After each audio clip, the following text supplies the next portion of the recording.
Bonjour à tous, j'espère que vous allez bien. Aujourd'hui on se retrouve pour une nouvelle vidéo où on va à la fois parler de coloriage mais aussi des points positifs de mon confinement. Donc j'avais envie de vous partager ça car on dit souvent que le positif attire le positif. Donc si je peux vous distraire 5 minutes via cette vidéo, ce sera déjà pas mal. Donc si c'est quelque chose qui vous intéresse, c'est parti! Donc pour ce qui est du coloriage, c'est un coloriage tiré du livre Coloriage tendre et féerique de l'auteur Claudine Orsini-Lecoq. C'était un livre paru aux éditions L'Inédite. Il est au prix de 7,90 € et il me semble qu'il est sorti en 2014. Donc voilà un petit peu pour les références. Je pense qu'on peut encore le trouver, enfin j'espère. En tout cas, j'adore beaucoup son style de dessin. Ensuite, pour ce qui est de la technique, c'est quelque chose de très simple, c'est la technique la plus basique tout simplement. J'ai pris des crayons de couleur, donc tout d'abord des Bic Evolution. Donc je pense que ce sont les crayons de couleur que l'on trouve le plus facilement possible dans les supermarchés. Et j'ai également utilisé des Faber-Castell, car c'est quelque chose, je les aime vraiment beaucoup. J'en ai beaucoup moins car ils sont quand même dans une gamme de prix bien plus élevée. Mais vraiment, si vous avez l'occasion de les tester, je vous les recommande fortement. Ensuite, avec ces crayons de couleur, j'utilise également de l'essence sans odeur sur des cotons-tiges. Donc ça va me permettre d'enlever tous les traits de crayon et rendre les couleurs beaucoup plus diffuses sur le coloriage. Pour ce qui est des couleurs, j'ai utilisé majoritairement des couleurs chaudes pour les champignons, l'escargot, les petits éléments comme ceci. Et j'ai utilisé un bleu froid pour le ciel, pour trancher un petit peu. Donc vous allez me dire, normal, les champignons, tout ça, forcément ça allait être des couleurs chaudes. Mais j'aurais très bien pu utiliser des bruns froids pour mon coloriage. Mais j'avais bien envie d'utiliser des couleurs chaudes et faire notamment des dégradés de jaune, orange, rouge et brun chaud. Voilà, je pense que je n'ai pas grand chose d'autre à rajouter sur ceci. Si vous avez des questions sur le coloriage en lui-même ou ce genre de choses, je vous laisse les mettre en commentaire si j'ai oublié quelque chose. Donc premier et énorme gros point positif du confinement, c'est tout simplement que pour la plupart des personnes qui sont confinées, qui ne travaillent pas, etc., on nous laisse énormément de temps pour pouvoir faire toutes ces petites choses que l'on repoussait et qu'on n'a jamais faites. Je pense qu'on est énormément à avoir dit au moins une fois « Oh tiens, ça je le ferai plus tard » et c'est jamais arrivé. Si vous cherchez un petit peu, je suis sûre et certaine que vous avez plein de petites choses comme ça à faire. Notamment, moi, je vais vous donner l'exemple de ce coloriage-ci. Ça fait des années que je m'étais pas posée pour faire un coloriage entier et le terminer. Et d'autant plus que là, j'ai fait même plus fort, c'est que j'en ai fait 6 depuis le début du confinement. Et je suis beaucoup trop contente parce que ce livre-ci, je l'adore. J'avais fait la première page quand je l'ai acheté. Et depuis, ça fait 5 ans que j'y avais pas retouché et vraiment je le trouve vraiment trop beau, ça m'a grave détendu donc ça fait bien plaisir. Autre petite chose qui m'a grave fait plaisir à faire aussi, c'est le tri de toutes mes photos et vidéos depuis bien longtemps parce qu'il s'agit des vidéos et photos de mon ancien téléphone, de mon appareil photo numérique, enfin tout ça que je n'avais pas trié depuis un moment.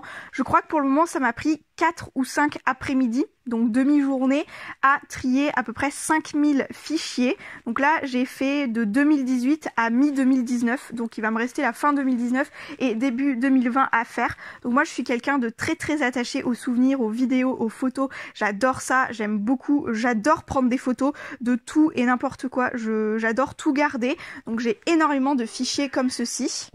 Ensuite, une autre petite chose que je ne faisais plus, c'est manger plus ou moins équilibré et correctement et manger des choses cuisinées, enfin fait maison. Donc un temps, j'ai toujours plus ou moins mangé correctement, mais un temps, c'est vrai que par flemme et par manque de temps, les soirs quand je rentrais, j'avais tellement la flemme de faire à manger que je sortais un paquet de nouilles instantanées et voilà. En ce moment, je me remets beaucoup à faire des gâteaux maison pour essayer de moins manger industriel et franchement, je m'éclate en cuisine. Donc, énorme point positif également. Autre chose de positif, c'est que je pense qu'on peut trouver plus de temps pour soi, donc notamment à se faire des soins, etc., etc. Donc, prendre soin de son corps, mais aussi, je pense, de son esprit. Avoir du temps pour soi, ça peut permettre également de réfléchir sur ce qu'on veut ou ce qu'on ne veut plus. On prend pas toujours le temps de savoir exactement vers quelle voie prendre, quoi faire dans sa vie, etc., etc. Et il y a quelques jours où ça m'a permis de vachement me remettre en question et de remettre en question des choix ou des non-choix que j'avais faits pour... Voilà. j'ai pas trop d'exemples à vous donner parce que c'est beaucoup trop personnel pour l'exprimer sur YouTube, mais réfléchir sur ce genre de choses, ça apporte vraiment des choses énormément positives. Enfin, en tout cas, c'est mon point de vue. Après, chacun le sien, bien évidemment. Un autre énorme point positif, là par contre, c'est dans la situation dans laquelle je suis qui s'applique. Ça ne peut pas être dit pour tout le monde, mais étant donné que j'ai déménagé juste avant le confinement, genre juste avant l'annonce du confinement, j'ai terminé mon emménagement, ça m'a permis de rester avec Patapouf, qui est mon chat pour ceux qui ne le savaient pas encore, et j'ai pu voir son adaptation au nouvel appartement, donc ça m'aurait quand même bien embêté de repartir travailler dès l'instant où je l'avais posé dans l'appartement et ne pas voir son adaptation, bien que ce soit un chat qui s'adapte très très facilement à son environnement, mais je voulais être sûre qu'il soit totalement bien dans ce nouvel appartement, tout simplement. Donc toujours en sujet de ce déménagement-ci, ça m'a permis d'aménager au mieux mon appartement. Je sais qu'il me reste encore quelques petites choses à faire, notamment que je vais pas faire tout de suite parce que je vais pas faire livrer de meubles ou quoi que ce soit le temps qu'on est en confinement. Je veux pas mettre des livreurs en danger ou quoi que ce soit. Je les reprendrai bien évidemment plus tard. En tout cas, ça m'a permis de faire des mesures et de savoir ce que je voulais et de repérer 2-3 petites choses bien sympathiques.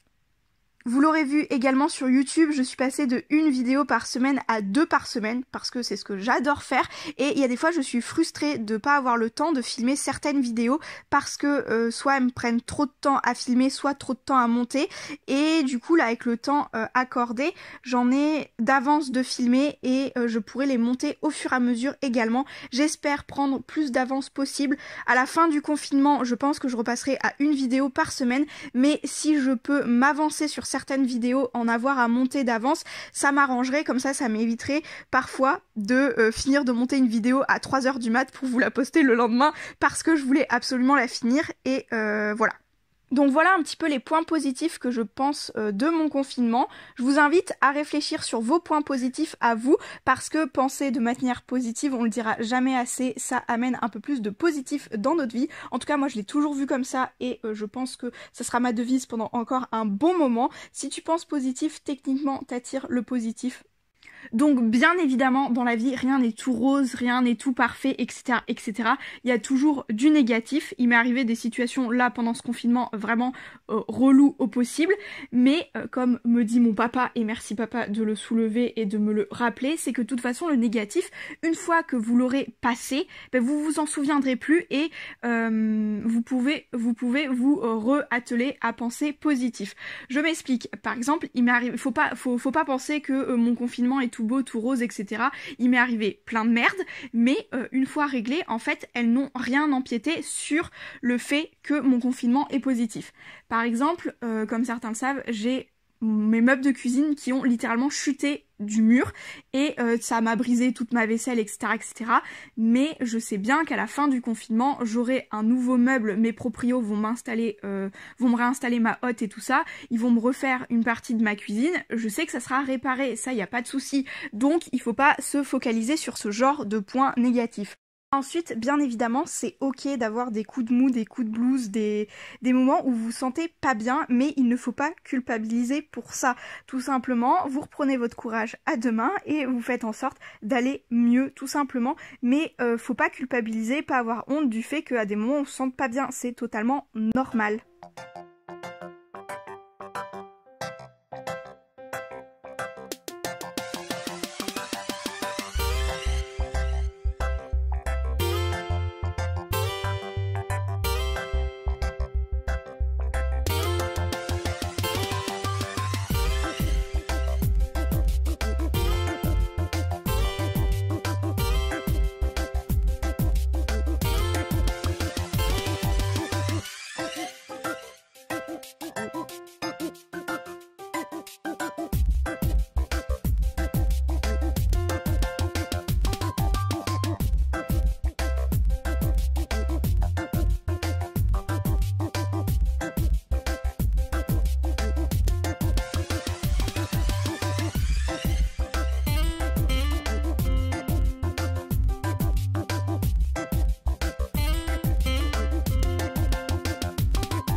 Et voici pour cette colorisation, j'aime beaucoup les couleurs de ce coloriage-ci. Bien évidemment, je l'ai terminé depuis la fin de cette vidéo et entre-temps le montage de celle-ci, etc., etc. Donc je vous mets au fur et à mesure l'avancée de ce coloriage sur ma page Facebook, comme d'habitude, et je vous dis à très bientôt dans de prochaines vidéos. Ciao!